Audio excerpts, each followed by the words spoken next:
உள்ளவா விளையாடுதா மச்சா ரூட்டி தூடுறேன். அடி போன அவனி அவள மயக்கோந்தாவனி அடி போன அவனி உள்ள ஏறிட பேமணி தவறி கீழே ஓய்ந்தா சாவணி.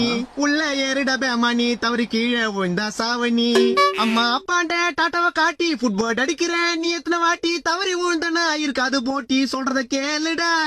கண்டக்டர் சொல்றேன்டா எத்தனை வாட்டி உள்ள ஏறிடா. கம்மு நாட்டி ஏறலனா எமனுக்கு உங்களை பிடிக்குண்டா. படியில தொங்கின்னு பாடின வந்தா நாளைக்கு நீ பாடல தான் போவ. கீழே விழுந்து செத்தா நான் தாண்டா எடுக்கணும் உங்க சாவ. சொல்றத கேள்றா படிக்கிறது ஸ்கூல்ரா. உள்ள ஏறி வாங்கடா. உள்ள ஏறிட பேமணி தவறி கீழே ஓய்ந்தா சாவணி. யோ கண்டக்டர் என்ன அபசகுணமா பாடுறா? அபசகுணமா ஆக கூடாதுன்னு அபசகுணமா பாடுறா. அந்த வாய ஏறிட உள்ள ஒன்னாவது படிக்க மூஞ்சி மாதிரி கிட்ட போய் யோ முடியாதுன்னு பண்ணுவ. ஸ்டூடெண்ட்ஸ் நாங்கெல்லாம் ஃபயர்ல இருக்கோம். கீழே வந்தீங்கன்னா டயர்ல தானே இருப்பீங்க.